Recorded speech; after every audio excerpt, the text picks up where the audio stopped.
Hello, we are here at the DH Bengaluru 2040 Summit and I have with us Mr. K Misra, the founder of Yulu.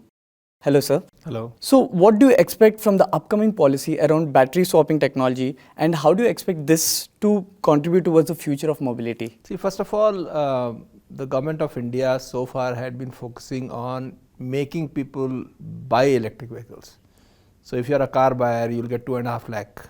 I think that was first and easiest thing to do. Okay, I'll give you a little extra money, but just by giving me a little extra money, I'm not going to buy the car. And also, I think in case of India, the cars will not lead the electric mobility revolution adoption. It is primarily the two-wheelers and three-wheelers.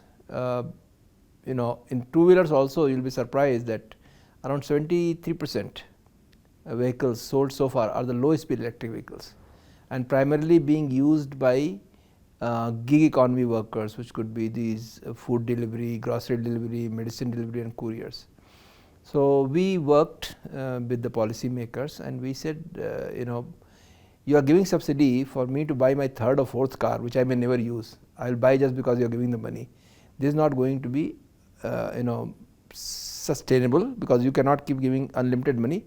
Focus on what will give you the money. So, battery charging policy, or rather battery swapping policy, which is what came in the budget, and I am very happy this happened because that will increase the adoption manifold. So, you spoke about the battery swapping policy. Along with that, the government also announced an interoperability standards. So, there have been a lot of views around these standards and industry players have been saying that standardization might stifle innovation. So, what are your thoughts about this? In fact, before I came to this interview, I was just talking to somebody from Niti Aayog on this only.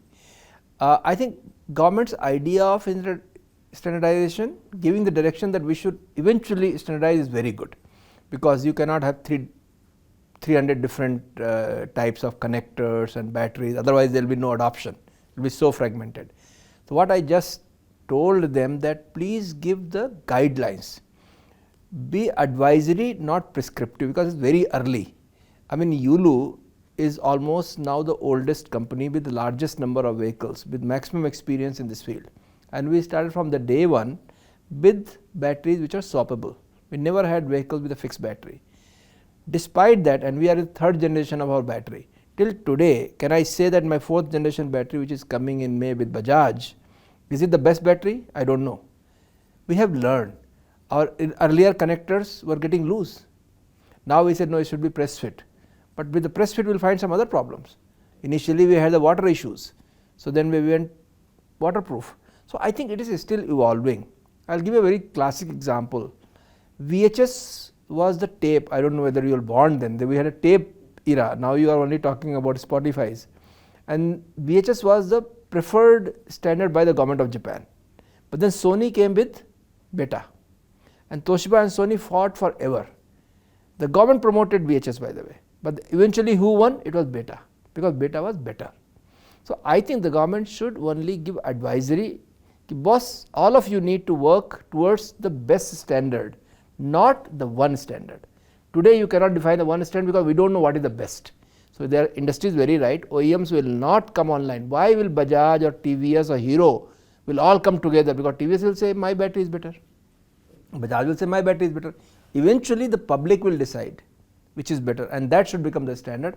So, I think at this stage prescription is wrong, advisory is right. So, also speaking about shaping the future of mobility, how do you expect the concept of shared mobility to help in the solving the problem of the congestion in Bengaluru? I think a little bit generic solution. People are talking about electric vehicles. I think people should not talk about electric vehicles, people should talk about electric mobility. Electric mobility, which also in public domain, is going to have much more impact. If the BMTC buses go electric, each bus is going to carry 50 people, correct? Now, especially in case of Karnataka, as I spoke earlier, Karnataka is power surplus state now, and thanks to alternate and green energy, we have a huge solar, mega solar parks. Place like Karnataka is ripe for adopting electric mobility at mass scale, but in public transport. So, for example, buses, BMTC buses, school buses, as I said, school buses Well, they travel only 30 kilometers max one way. The whole day they are standing, they can be charged, and the battery size will be very small. It will be cheaper bus also. So government should say that okay, every year 20% buses should go electric. It's a regulated sector, government can help. Ola, Uber, correct? My car becoming electric, I go to office, I will go 10 kilometer. Ola, Uber run 200 kilometer per day. So go Ola, Uber electric. Tell them that okay, every year 20% cars should go electric, because they are also regulated sector. Shared mobility.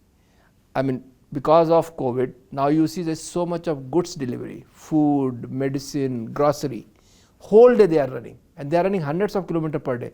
They should go electric, and these are all shared modes. Public transport is shared, Ola, Uber is shared, so is Yulu's of the world, who are providing two-wheelers to the gig economy workers, which are, by the way, 15 million, 1.5 crores in the country. So that way government, if focuses on this, instead of making you and me buy my third or fourth car which is electric, I think that's wrong strategy. What lies next for Yulu in this particular space? So I think Yulu, from very beginning we were very clear, because we had a purpose. That's why we did not start with the electric bike, petrol bike, and then went, no, we started with electric. We were very clear on. We started with swappable. Only company in the country which started from very day one. Right now we have 10,000 vehicles on the road. We are creating a new subsidiary with a joint venture with a very large, MNC, global MNC, very large, to create a mega charging and swapping infrastructure in Bangalore, starting with Bangalore, by the way. You will have 500 charging stations, which will be swappable battery charging stations. So people go there, battery gets changed, and they move out.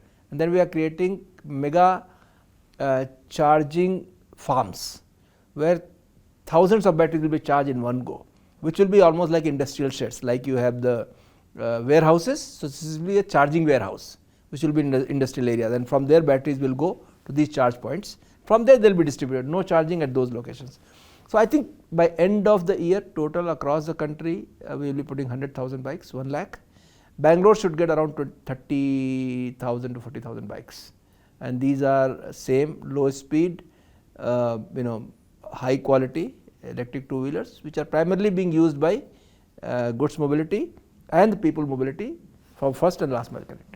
You just spoke about setting up huge charging infrastructure, but it's also important to make sure the source of all this energy is green. Otherwise, the entire purpose of coming up with green mobility is defeated. So, how do we ensure the source of?